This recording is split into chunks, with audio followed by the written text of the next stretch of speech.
Shalom a todos, Boker Tov, Parashá Yitro. Eu vou fazer a bênção da água primeiro, antes de qualquer coisa. Pegue a sua água aí e nós vamos falar um pouquinho sobre a Parashá Yitro. Vamos fazer a bênção primeiro, não é mesmo? Baruch atah Adonai Eloheinu melech haolam, shekol nihya bedvaro. Eu já estava com sede, daí pensei, começo primeiro, faço a bênção da água, deixo para tomar água depois, é sempre assim, mas eu sempre estou com sede nessa hora. A Parashá Yitro, ela é muito importante. Isso é algo muito repetitivo, né, da nossa parte, nós, todos que estudamos a Torá. Porque quando a gente chega numa Parashá, a gente percebe a importância dela. Aí a gente vai para outra e vê, meu Deus, olha a importância dessa, e assim por diante, porque todas as parashot são muito importantes. Então, qual é a importância que nós vamos dar aqui? Por que eu estou dizendo isso? Porque eu não vou fazer aquele resumo e falar sobre toda a parashá, mas eu vou fazer aquele resumo para nós entendermos aqui onde é que nós vamos, sobre o que exatamente nós vamos falar e onde é que nós vamos colocar a importância tão grande nela aqui. Aqui, na parashá de Yitro, nós já começamos com o nome dela, pensando, por que é Yitro? Yitro. Porque o sogro de Moshe leva o nome, a Parashá leva o nome do sogro de Moshe. Nós vamos saber que ele vem com a sua família, com a família de Moshe, onde ele está, né? Porque soube de algumas coisas pelas notícias, vamos dizer assim, que correram. O que surpreendeu Yitro? Surpreendeu Yitro todos os milagres, que aí Moshe conta para ele todo, né? A abertura do mar, tudo que aconteceu desde lá do Egito, todos os milagres que aconteceram, as pirotecnias de Hashem, tudo o que aconteceu. Ele fica muito, não vamos dizer espantado, ele fica muito admirado e contam os sábios que nesse momento ele se converte. Se converte ao judaísmo, como se não tinha judaísmo ainda. Ele se converte a esse monoteísmo que venha a se transformar no judaísmo, não é? E por que leva esse nome? Por este motivo, porque Yitro é muito importante aqui. Yitro é um sábio, né? Assim dizem os nossos sábios, ele era um sábio. Ele conseguiu aconselhar, entender que ele precisava aconselhar Moshe sobre a liderança, sobre menos centralização de poder, quando ele diz, você precisa nomear pessoas aqui, né, tribunais, vamos dizer assim, nomear pessoas para te ajudar com as contendas do povo, porque até então Moshe estava resolvendo tudo, todo mundo vinha e reclamava as coisas para Moshe, ele estava resolvendo os casos pequenos, os casos grandes. Então ele dá essa ideia de liderança, de menos centralização. Eu fiz uma anotação aqui para não esquecer, essa é a parte mais importante que eu queria falar sobre Yitro. E é por isso, porque vamos entender que Moshe aqui, ele é inexperiente nesse sentido, né? Então Yitro vem e o aconselha. E também se converte ao monoteísmo, a este Deus único, que ele até então não era exatamente como ele pensava, não é? A segunda coisa, e na verdade a mais importante até mesmo do que essa, é o fato de que nós temos aqui um Deus, o Deus se revelando ao povo, diferentemente de quando ele se revelou para Moshe, quando ele naqueles momentos dos milagres, aqui ele se revela para o povo. Aqui nós encontramos os 10 pronunciamentos pela primeira vez, né? Os 10 mandamentos. E nós vamos entender no que eu quero entrar aqui, porque no que? No não cobiçarás. Pronto, resumi aqui o negócio no não cobiçarás, no 10º pronunciamento. Nós vamos falar sobre isso, com o olhar pela ótica do Rafael Hirsch, né? Shanshon Rafael Hirsch. Seus comentários na Torá comentada, nós vamos nos deter unicamente no que ele comentou sobre essa passagem. Então, sem mais delongas, nós vamos começar o vídeo e eu quero que vocês prestem muito atenção, porque todas as coisas que acontecem na Torá, nós sabemos que como na nossa vida, muitas coincidências podem ocorrer, mas não existem acasos, né? Acaso é algo que não existe. Então nós vamos entender no décimo pronunciamento, o que ele quis dizer com não cobiçarás e o que é que nós vamos entender e trazer para a nossa vida de hoje. Às vezes você pensa, eu sou uma pessoa um pouco invejosa, preciso trabalhar a inveja. Outro diz, eu não sou invejoso, eu só sou ciumento, eu tenho ciúme porque gosto muito. Mistura as coisas, confunde o que é. E porque ele vai dizer aqui, ele vai dar ênfase, um peso maior, nós vamos ler, sobre o desejo. Porque nós já trabalhamos em vários âmbitos aqui do canal, seja muito bem-vindo, você está no canal da Sharon, nos caminhos da Torá, esqueci de dizer. Nós vimos em vários âmbitos que tudo na nossa vida, isso não muda de humano para humano no tempo, né? Na humanidade, na história, não muda, que é pensamento, fala e ação. Então, quando nós cobiçamos, algo já aconteceu antes. Quando nós invejamos, quando nós sentimos ciúmes, isso são degraus para nós chegarmos na cobiça. E é aqui que nós vamos trabalhar hoje. Então, nós vamos ler o Rafael Hirsch. Quero ver se eu preciso dar uma ligada aqui na luz, né? Sempre é um desafio essas coisas. Nós vamos começar então. O que é que nós vamos nos deter em qual? Nós vamos nos deter no capítulo 20, versículo 13, onde ele vai colocar aqui o 10º pronunciamento: não cobiçarás a casa de teu próximo, não cobiçarás a mulher de teu próximo, nem seu servo, sua serva, seu boi, seu jumento e tudo o que for de teu próximo. A gente já consegue perceber que, temos que aprender. Temos. E também que não sejamos nós essas pessoas que cobiçam, que deixam o desejo chegar na ação e daí realmente se concretizar não só o pecado, mas isso que é realmente abominável entre nós, porque nós precisamos ajudar uns aos outros, não querer o que o outro tem, né? E cobiçar a vida e as coisas do outro. Então, versículo 13, não cobiçarás, né? Assim como a maioria dos comentaristas, alguns não, pegam o trecho inteiro, o Rafael Hirsch vai pegar pedacinhos e dar o seu entendimento. E nós vamos concordar ou não, e vocês fiquem completamente livres à vontade, e assim é o meu desejo, entre aspas, que vocês comentem se concordam, o que pensam, se fez sentido para você. É importante que faça sentido. Por isso, por um dos motivos, é que a Torá é eterna. Ela é sim o nosso manual de instrução, sim, literal e também esotérico, todos os que vocês quiserem para a nossa vida, para sempre. Para sempre.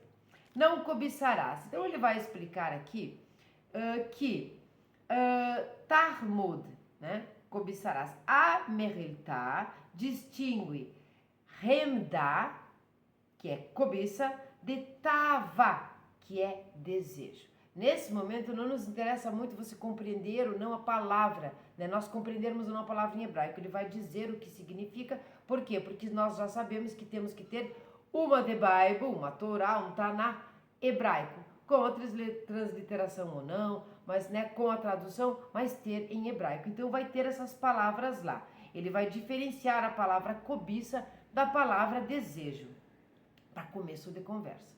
Enquanto tava, que é desejo, já sabemos, se refere a um desejo interior, o desejo lá no meu íntimo, né? Remdá indica também um desejo que leva à ação, como em, aspas, não cobiçarás a prata e o ouro que está sobre eles, nem os tomarás para ti. Isso está em Devarim, capítulo 7, versículo 25. Assim como em, e não cobiçará homem a tua terra, também em Devarim, que certamente não significa ninguém irá querer a tua terra, mas ninguém irá se aproveitar da tua ausência, de tua casa, e por desejar a sua terra, invadirá as suas fronteiras. Entende? Quando ele diz aqui, e não cobiçarás, o homem é a tua terra, certamente não significa ninguém irá querer. Quer dizer, você pode olhar para a terra e desejar, não é? Desejar uma terra como aquela, que linda, que fértil, né? Mas quando você deseja aquela que tem o seu proprietário, você passa a cobiçar. E aqui Deus se revela para o povo. Aqui é a identidade de Deus mostrada para o povo todo. Ele vai colocar as ordens nos 10 mandamentos e explicar onde está o real pepino do ser humano, que está no pensamento, que está antes, né? O pensamento, os olhos que veem, o coração que sente e tudo mais. Ele vai mostrando isso pela sua identidade. A identidade de Hashem, que ele se mostrou para todos nós, não é? Bom, então ali, ninguém irá se aproveitar da tua ausência, de tua casa, e por desejar tua terra, invadirá suas fronteiras. Hamad, cobiçar, aqui está no infinitivo, né? Ar, é a pronúncia aumentada de amad, que é ficar parado, tá? Pois aquele que cobiça já não está num estado de inércia. Ele não está no estado de inércia, ele já desejou, agora ele vai partir para a ação, cobiçando, e vai tentar ter aquele bem, ou aquela coisa, ou aquela mulher, ou enfim, ou aquele homem. Daí a seguinte lei: todo aquele que cobiça algo que tem a chance de adquirir e envia muitos amigos ao proprietário e insiste até que ele acaba vendendo, mesmo que tenha lhe pagado muito dinheiro, transgrediu uma proibição, como foi dito, não cobiçarás. E aqui é Maimônides nas leis de roubo e coisas perdidas. Veja bem, você manda os amigos para incitar, induzir o proprietário daquela terra que você já desejou, agora você cobiça, mesmo que você pague por ela, mesmo que você insistiu, é uma proibição também. Então a gente às vezes pensa assim, mas eu paguei por isso, você insistiu que a pessoa vendesse. Ou pior do que isso, às vezes você esperou que a pessoa estivesse numa situação vulnerável e aí você lançou, você deu o lance final, você pagou por aquilo. Isto é cobiça. Cobiça. Parece que tá tudo normal, porque juridicamente tá tudo normal, é tudo legal. Não é.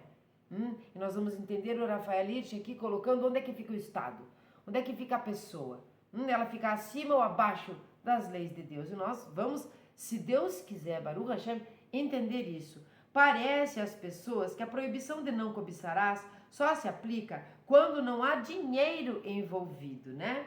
Está em Baba Metzia, lá no Talmud Bavli. Ou seja, um erro comum é pensar que a proibição de não cobiçarás só se aplica caso a pessoa não pague pelo objeto.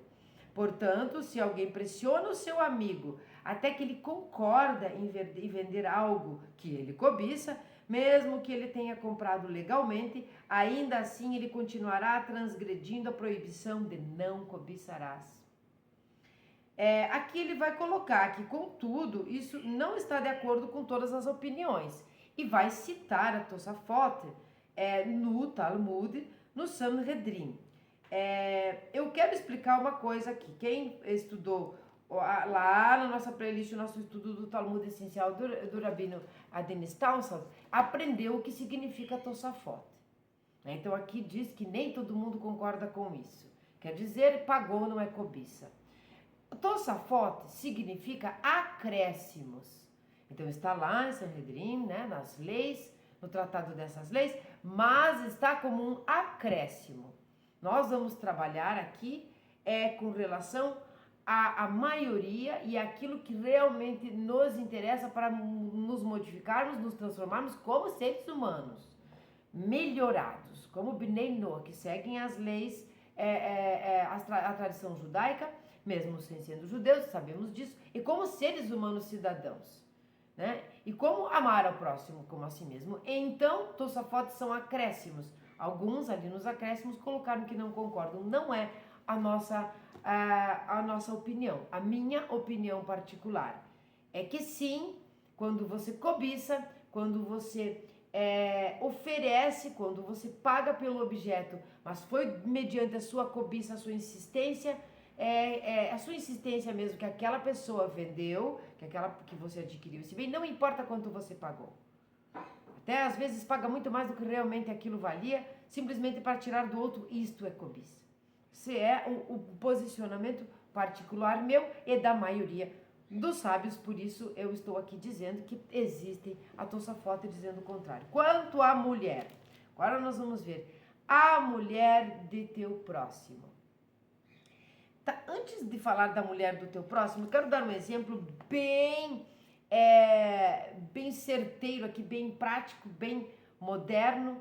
Não sei se ele é bem masculino, mas ele acaba sendo bem feminino, que é quando, por exemplo, você vai a um lugar, a uma loja, vamos dizer assim, com a sua amiga, ou você vai lá com o seu amigo, ele naquele momento ali, sei lá, não está tendo nem o dinheiro, ou simplesmente não foi para ele comprar, mas ele foi junto com você como companhia, chega na loja, olha lá um vestido lindo, uma calça linda, sei lá, você está junto ali acompanhando seu amigo. E aí o seu amigo pergunta o que você achou. Achei bem bonita, maravilhosa, eu compraria. Aí você compra porque você gostou e tudo mais. Vocês vão para casa juntos, você está com a mercadoria que você comprou para você usar. A pessoa olha para você, olha que coisa, quem já passou por isso? Eu já passei por algo parecido. E a pessoa olha para você, amiga, o amigo diz assim: olha, eu tenho uma festa hoje à noite, ou eu tenho um casamento para ir não sei quando. Será que você me empresta esta roupa? Será que você me empresta esta calça, esse vestido? Enfim, a pessoa foi junto comprar, a pessoa desejou aquilo que o outro estava comprando, a pessoa passou do limite do desejo e passou a cobiçar aquilo e teve a cara de pau de pedir antes mesmo que você usasse. Então, uma pessoa bem versada, natural, bem versada aí naquele que dá aquele start, ela diz assim: fica pra você. Acaba dando pra pessoa, porque ela já colocou ali com esses olhos que informam, o coração que deseja, ela já colocou uma energia totalmente negativa, vai dar ruim, não quero mais essa roupa, isto é cobiça. Então agora nós vamos falar na parte que ele fala, a mulher do teu próximo. Quanto à mulher de seu próximo, a proibição de não cobiçarás se aplica caso, por exemplo, ele convença seu amigo ou o leve de alguma maneira a se divorciar de sua esposa para que ele possa, então, se casar com ela. Veja bem que meteu aqui na prática. Nós estamos lá agora, então, pulamos do Talmud essencial para o Hafetz Haim, uma lição a cada dia, e vamos lembrar daquela pessoa que acaba falando mal, fazendo lashon hara de outra, do cônjuge, até que a pessoa acaba se divorciando, enfim, algo que era totalmente irrelevante ou inútil ou mentiroso. Nós não estamos falando daquele alerta, olha, ela é uma adúltera. Não, nós estamos falando daquele que faz isso para, mediante tudo isso, acabar se casando com ela. Esta é a cobiça, essa é o não cobiçarás, mas antes disso ele desejou a mulher do seu amigo. Bom, em Devarim, essa proibição, no 5,17, Devarim capítulo 5, versículo 17, essa proibição, Devarim, essa proibição é mais esclarecida a partir da expressão e não desejarás. Lembrem-se que aqui é o contato, a identidade desse Deus que se mostrou de outras maneiras, agora ele se mostra muito categoricamente para o povo todo, ele se revela para o povo todo, a identidade real mesmo de Deus nos 10 pronunciamentos, e lá em Devarim vamos lembrar que os 10 mandamentos aparecem novamente, só que lá está esclarecido a partir da expressão e não desejarás. Isto é, não permita que o desejo por tudo que é do seu próximo suba em seu coração.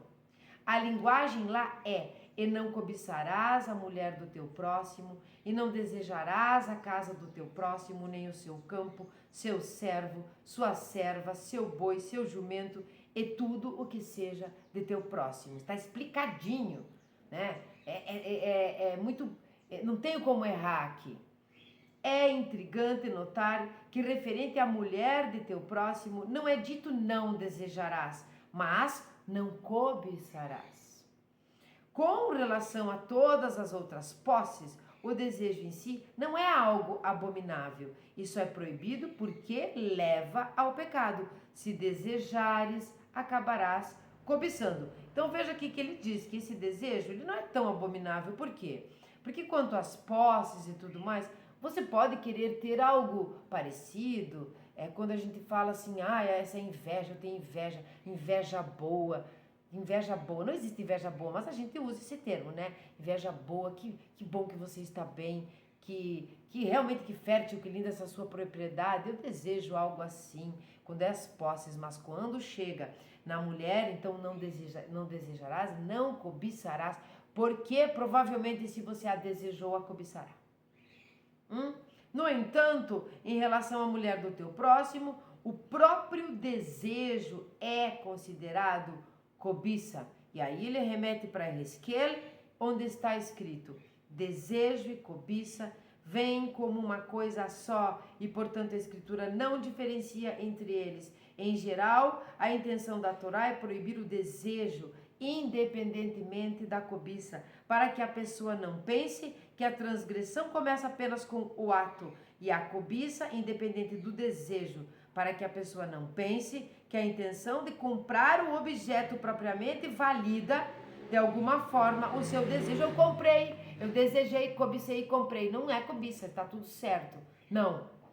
Comprar a propriedade, comprar, seja móvel, seja imóvel do outro, por insistência, por este desejo, é cobiça sim, e este comprar não valida este desejo, né? Uma pessoa que deseja não cometer o pecado deve erradicar o desejo de seu coração, pois mesmo o desejo em si é pecado aos olhos de Deus. Aqui eu quero voltar no comecinho, onde ele diz assim: e não desejarás, isto é, não permita que o desejo por tudo que é do teu próximo suba em teu coração. Eu vou me dar aqui ao desfrute, aqui ao direito de pegar o sidur, tá? Um sidur simples, um sidur Bnei Noach, e vou ler alguns pedacinhos para nós entendermos o que coração tem a ver com isso. Talvez a gente faça as preces, né? Vocês fazem todos os dias e nem nos apercebemos. Após o Shema da manhã, né? Vamos falar aqui da manhã. Nós vamos encontrar: e amarás Adonai teu Deus com todo o teu coração, com toda a tua alma e com toda a tua força. E estas palavras que eu te ordeno hoje estarão sobre o teu coração. Né? Os rabinos foram entendendo, vamos fazer o que com isso, onde é que vai o totafote, tudo mais. Mas aqui ele deixa muito claro: com todo o teu coração, com toda a tua alma, com toda a tua força, ou com todas as tuas posses. Te entregue por completo, faça as suas obrigações, que eu estou ali, né? Eu estarei ali. Né? Aí ele cita o coração. Eu vou pular um pedaço da prece, vou lá para outra página e vou continuar. E será: se escutareis os meus preceitos que eu vos ordeno hoje, de amar Adonai, me desculpem, Adonai vosso Deus, e servi-lo com todo o vosso coração e com toda a vossa alma.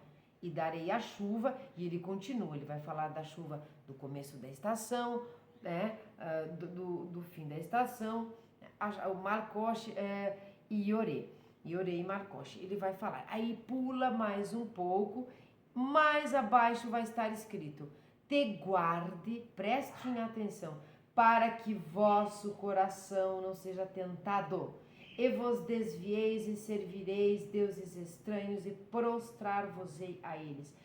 Te guarde o vosso coração.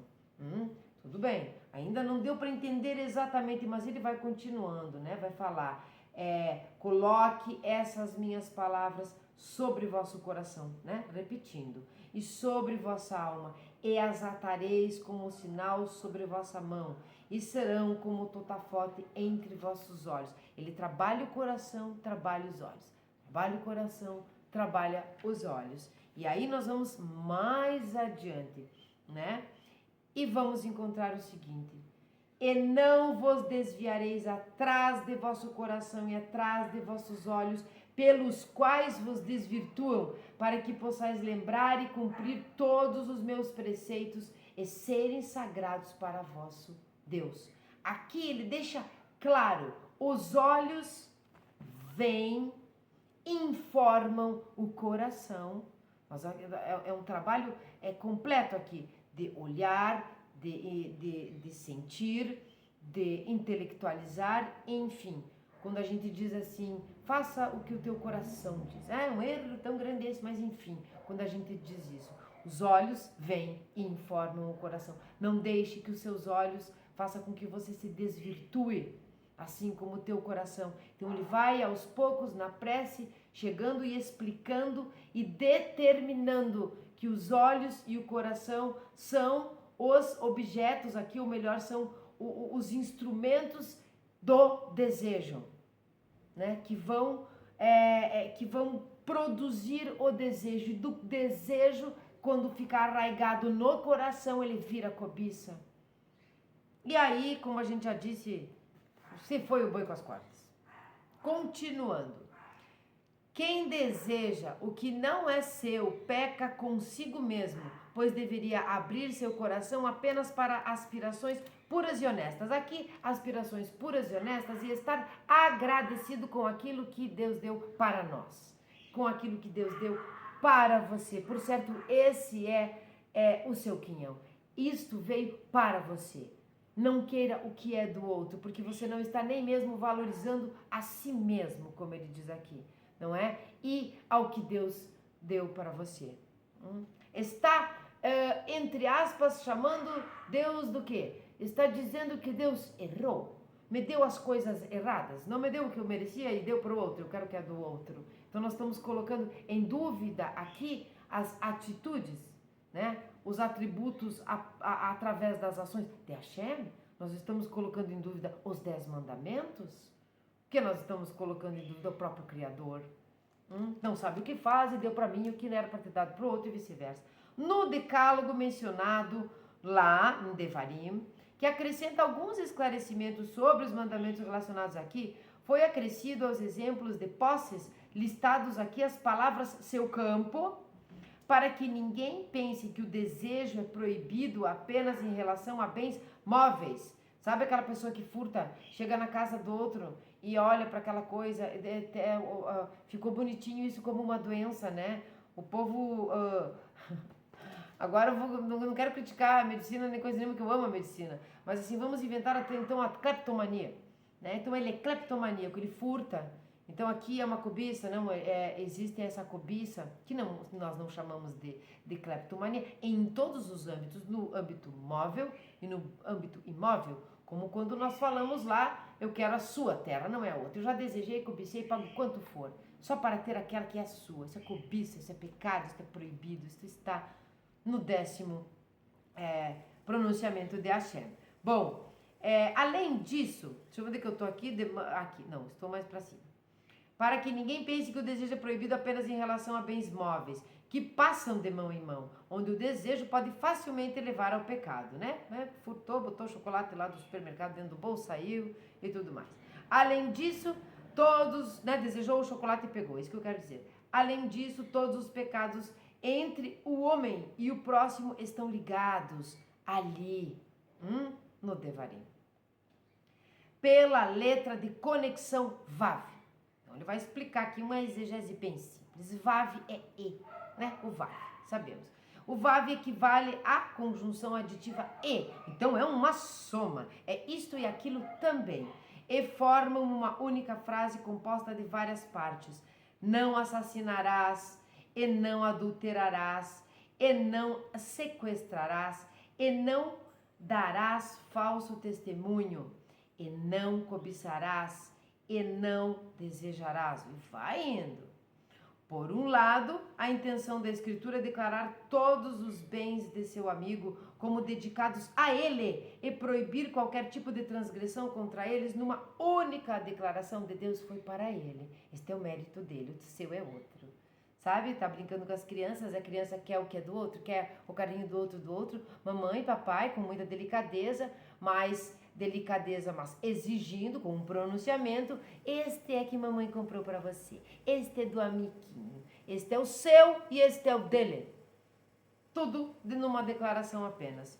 Por outro lado, e com especial ênfase, a intenção do texto é colocar o peso de todas estas proibições na última proibição, e não desejarás. Coloca o peso no desejo, não desejarás. Como que a dizer, Por causa de todas essas proibições, não permita que o desejo por tudo que não pertence a você entre em seu coração. Então nós vamos ter, né, o tefilim enrolado na altura, Tosafot aqui, o outro aqui, né, do judeu, é colocado onde? Colocado na altura do coração. Nós vamos trabalhar ali com o centro do ser humano. E bebe água. Bom, e essa parte do coração, vocês já entenderam, nós lemos, nós fazemos, repetimos essa prece 2 vezes, 3 vezes, da manhã, na noite, na tarde, enfim. Olha como isso é enfatizado nas preces diárias e repetidamente. São precisamente essas proibições de não cobiçarás e não desejarás que imprimem o selo de Deus na parte social dos 10 pronunciamentos. O legislador de carne e osso também pode decretar não assassinarás. Aqui é bem interessante, para nós entendermos o que eu comecei a falar lá no comecinho. O legislador de carne e osso também pode decretar não assassinarás. E nós temos isso, né? Não matar é artigo 121 do Código Penal, né? Do Código Penal brasileiro, estou falando. E assim por diante, mas somente Deus pode decretar o não cobiçarás. Somente Ele é capaz de examinar o âmago de um ser humano. Diante dele são revelados não apenas atos, mas também pensamentos e sentimentos. Nada fica escondido de Deus, vamos lembrar disso. O ser humano de carne e osso pode apenas proibir o ato do pecado. E quando o pecado é cometido, pode, com dificuldade, submeter o transgressor ao julgamento, né? Todos os trâmites legais e tudo mais, vai ter a lei, prisão, tudo mais, vai ter o julgamento. Mas a origem e o processo de produção do pecado estão ocultos dos olhos dos seres de carne e osso. Vejam que quando nós falamos, por exemplo, de doenças, nós tomamos remédios. Os remédios remediam, mas eles não vão na raiz. Eles não curam. Quem cura é Hashem.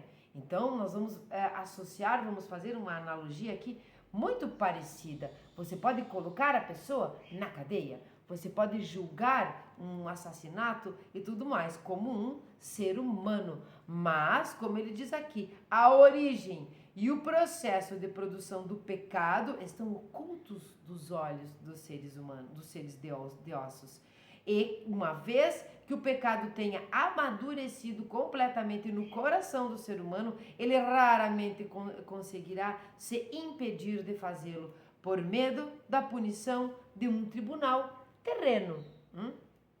Por esta razão, agora esse parágrafo, ele foi feito, esse parágrafo deve ter sido com todo respeito, uma profecia do Rafael Hirsch, deve ter sido assim uma interpretação de ontem, ou de hoje, ou de amanhã, ou desses anos, ou deste mundo, ou de agora. Por esta razão, toda edificação política feita pelo homem é vã, pois permanece inacabada e frágil, pelo fato de estar baseada apenas na glória do homem. E mesmo que seus construtores ponham a pedra fundamental em nome de Deus, a edificação é construída sem ele. Pois eles fingem apreciar os 10 pronunciamentos, mas prestam homenagem ao homem. Eles não subjugam o poder humano ao Estado, o Estado à lei e a lei a Deus. É assim que deve ser. Pelo contrário, eles pagam a Deus o imposto das palavras vazias, como um meio de fortalecer e apoiar a frágil dignidade do homem.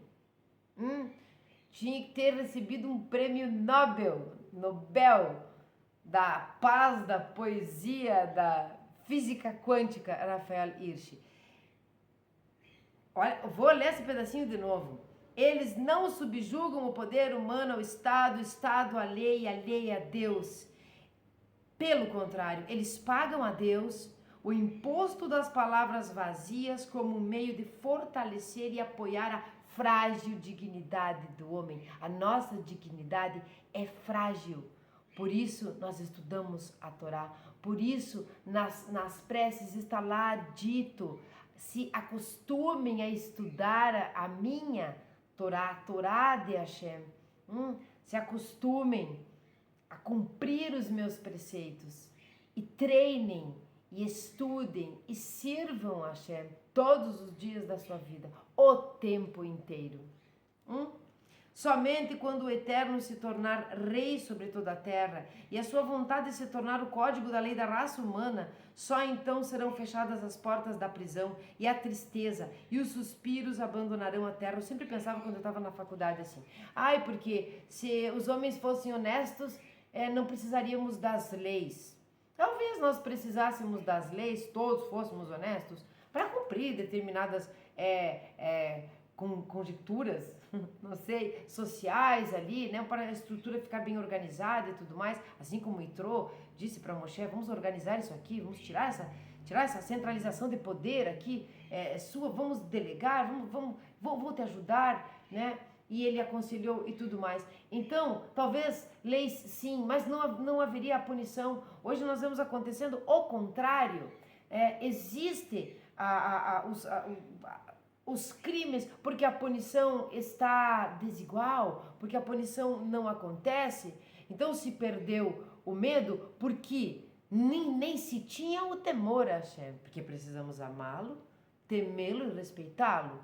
Então aquele medo de ir para a cadeia, aquele medo de ser julgado, aquele medo de não sei o que, isso está confuso hoje. E nós entendemos aqui a fragilidade da dignidade humana, o treinamento é diário, o treinamento é para sempre, até que Mashiach chegue, até que o mundo vindouro se mostre, até que nós evoluamos, até que nós viemos para cá 400.000 vezes, se for necessário, para entendermos.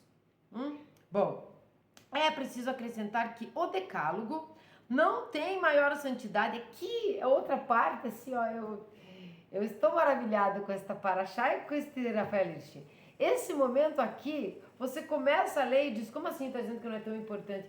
E você percebe a grandiosidade real aqui deste comentário. É preciso acrescentar que o decálogo não tem maior santidade ou maior importância do que os outros mandamentos da Torá. E você vai olhar para as pessoas e falar, mas está nos 10 mandamentos. A maioria não sabe quais são os 10 mandamentos, não está na ponta da língua. Se você perguntar, então fala aí para mim quais são, mas se detém neles, como se todo o resto não existisse, ele sequer conhece eles. Então ele vai colocar aqui que ele não tem maior importância do que os outros mandamentos da Torá. Ele não é a Torá inteira. Nós temos 613 preceitos ali, né? Dentro. Não significa que seja para todos, mas eles estão ali. Ele não é a Torá inteira e não é mais sagrado que os outros mandamentos. Deus declarou explicitamente que ele é um mero prelúdio e preparação para toda a entrega principal da Torá que viria em seguida. E aí vem a frase: eis que eu venho a ti na espessura da nuvem, para que o povo ouça enquanto eu falo contigo, e também em ti crerão para sempre. Maravilhoso, lindíssimo, né? Do capítulo 19, versículo 9.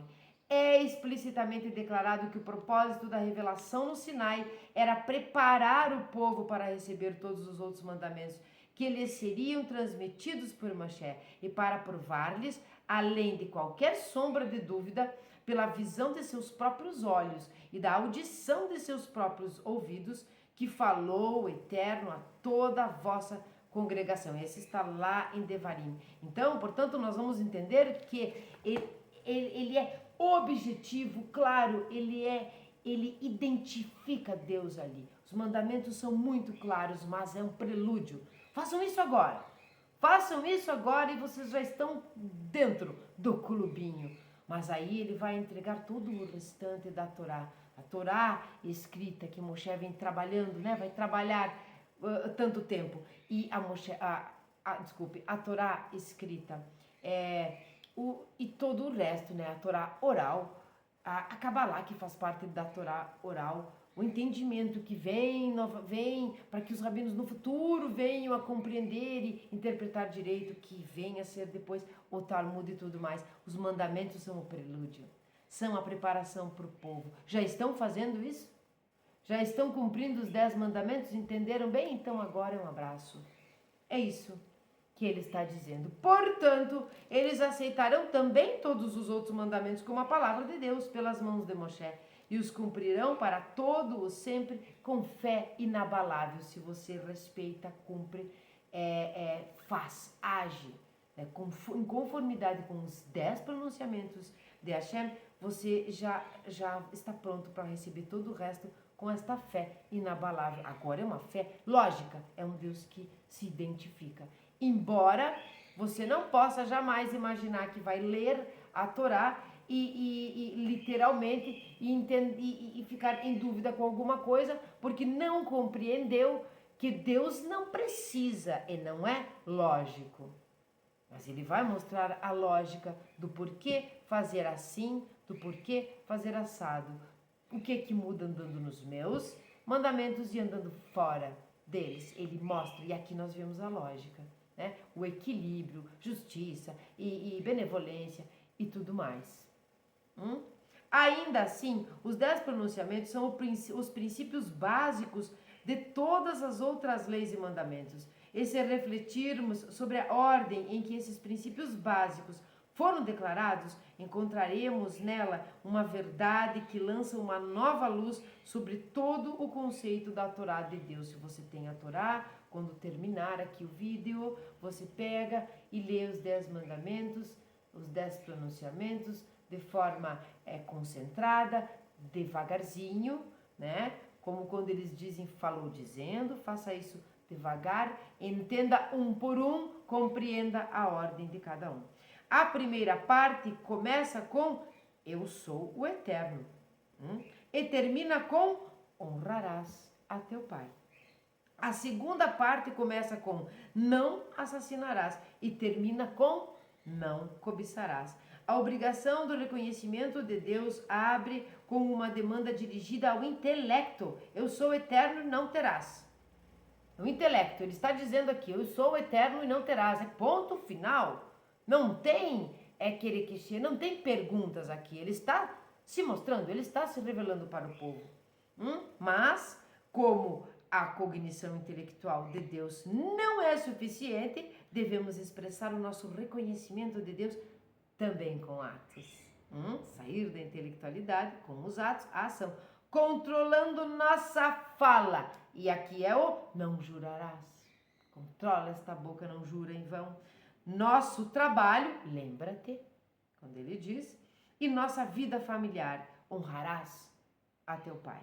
A legislação social começa com exigências sobre nossas ações e palavras. A parte social, não assassinarás.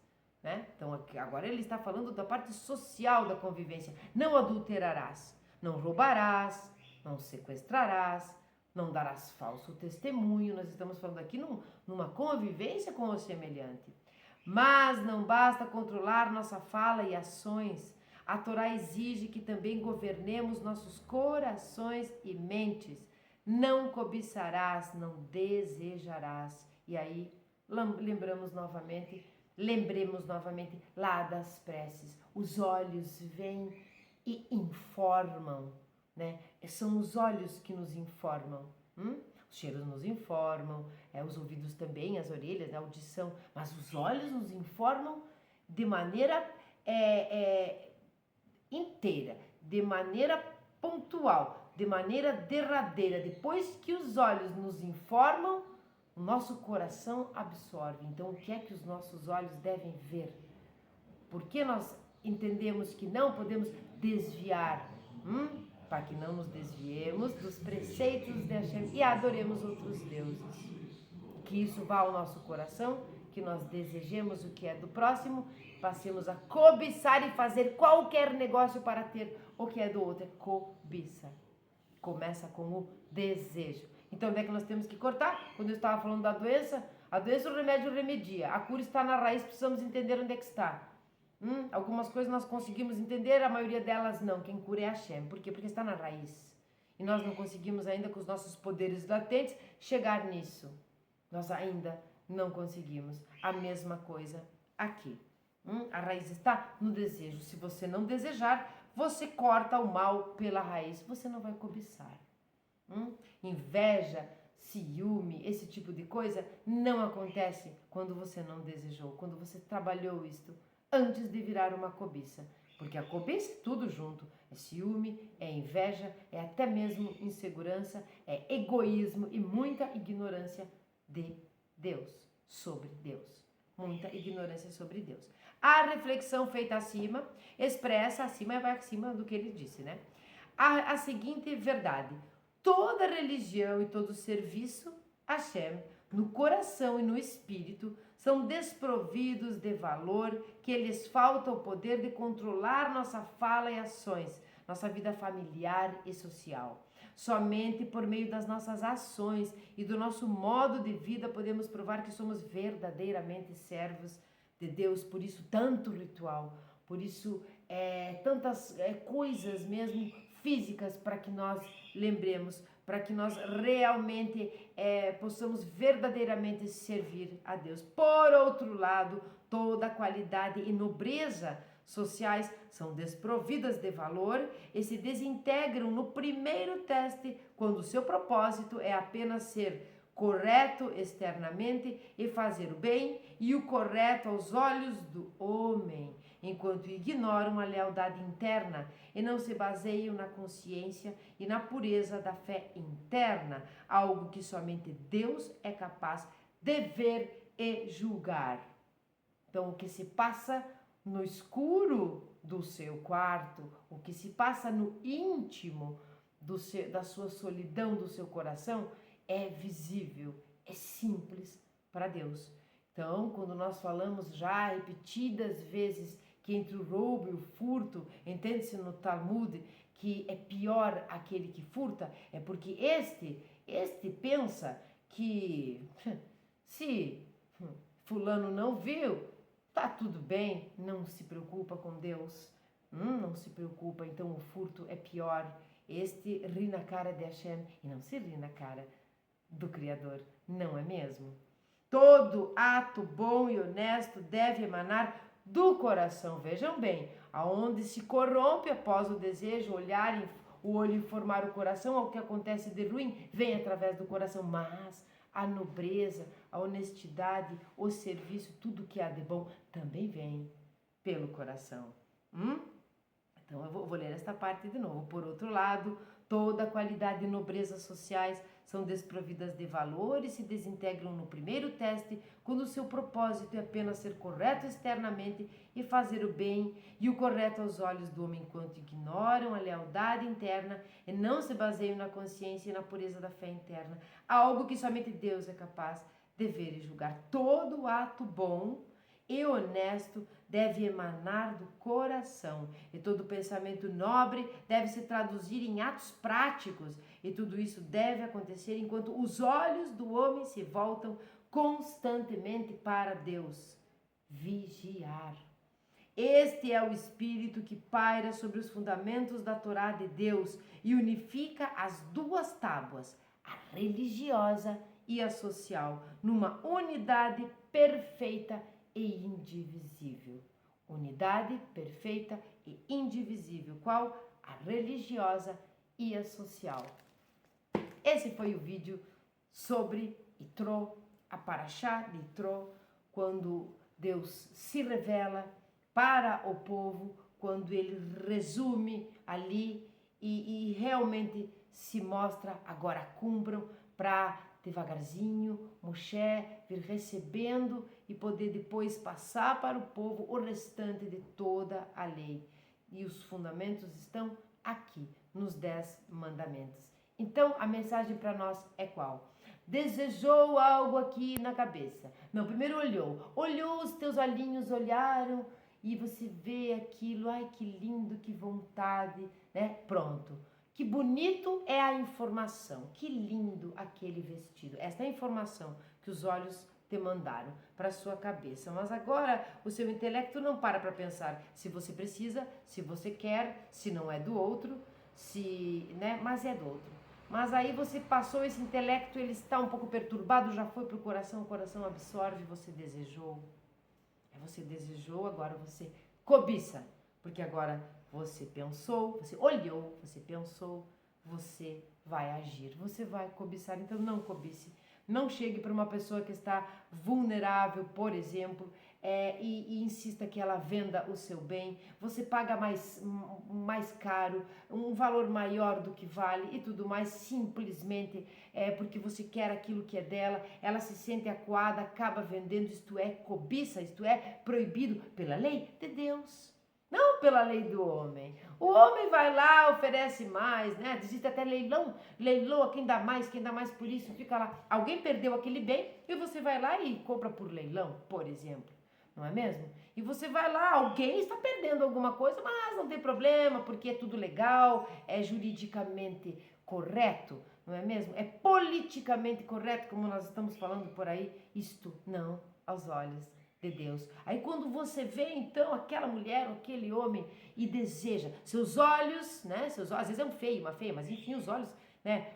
Quem ama o feio, bonito lhe parece. Você olha, o olho manda informação, o cérebro fica ali, já não está mais raciocinando muito, a sua cabeça está conturbada, você absorve isso, vai para o coração e passa a ser um desejo por aquele homem que já tem mulher, por aquela mulher que já tem o seu marido. Por exemplo, que já tem o seu marido. Aí você passa a cobiçar. Aí numa conversinha ali com essa pessoa, você tem contato, você fala mal, você conta fofocas, faz lachonará, você incita, você acaba conseguindo, Deus nos livre disso, né? E abomina esse tipo de pessoa, você acaba conseguindo com que este casal se divorcie, por exemplo, e você vai lá e casa com este marido, com esta esposa. Essas cobiças, elas são, como é que eu vou dizer? Ela é pior do que a inveja. Ele é pior do que o ciúme, mas ela é um vave, ela é um porque quando você deseja, quando nós desejamos, quando nós temos ciúmes, quando nós temos inveja do que é do outro ou do que o outro quer, nós cobiçamos. E aí nós pecamos, com certeza, e nós não vamos fazer isso, e é por isso que nós estamos aqui estudando a Torá de Hashem. Esse foi um pouquinho o que eu pude trazer sobre esse 10º mandamento, porque tem tanta coisa. Quanta coisa tem, eu gostaria de falar de todos, mas daí eu precisaria que vocês realmente se aconchegassem muito bem, ficassem umas 4, 5, 6 horas, e assim não dá, não é mesmo? Então, muito bom tê-los aqui. Comente o que vocês acharam, o que vocês pensam, como é que está a sua cobiça. Ela não existe, né? Não, ela não existe, você não é uma pessoa que cobiça. E nós vamos ler hoje, para finalizar, o Salmo 24, que é aquele salmo que eu gosto de ler, independente de que dia que é ou não é, mas principalmente quando nós falamos de sustento, quando nós falamos, por exemplo, das coisas da natureza que estão à nossa disposição, ou quando nós falamos disso, dessa coisa de não cobiçar. Vamos entender que o que garante o nosso sustento é Deus, nós somos um instrumento, né? Para ficar sentado sem fazer nada, preguiçoso. Mas todas as coisas vêm de lá, porque todas as coisas que existem, inclusive nós, têm nome e sobrenome, o seu dono. E é Hashem, o Deus Todo-Poderoso. Então nós vamos ler o Salmo 24, que diz respeito a nós colocarmos na nossa cabeça que nada é nosso. Ai, que coisa! Salmo de Davi. Ao Eterno pertence a terra e a sua plenitude. Pertence a terra e a sua plenitude, o mundo e os que nele habitam, pois ele fundou-a sobre os mares e sobre os rios a consolidou. Quem subirá ao monte do Eterno? E quem estará no seu santo lugar? Aquele cujas mãos são limpas e cujo coração é puro, que não jurou em meu nome em vão e não prometeu falsamente. Do Eterno receberá bênçãos, uma justa recompensa do Deus de sua salvação. Tal é a geração dos que a ele se voltam, dos que buscam a tua face, ó Deus de Jacó. Erguei, ó portas, os vossos batentes, ampliai-vos, ó portais antigos, e entrará o Rei da Glória. Quem é o Rei da Glória? O Eterno, forte e poderoso, o Eterno poderoso na batalha. Erguei, ó portas, os vossos batentes, sim, ampliai-vos, ó portais antigos, e entrará o Rei da Glória. Quem é o Rei da Glória? O Eterno dos exércitos. Ele é o Rei da Glória. Shalom a todos, um grande beijo, até a próxima.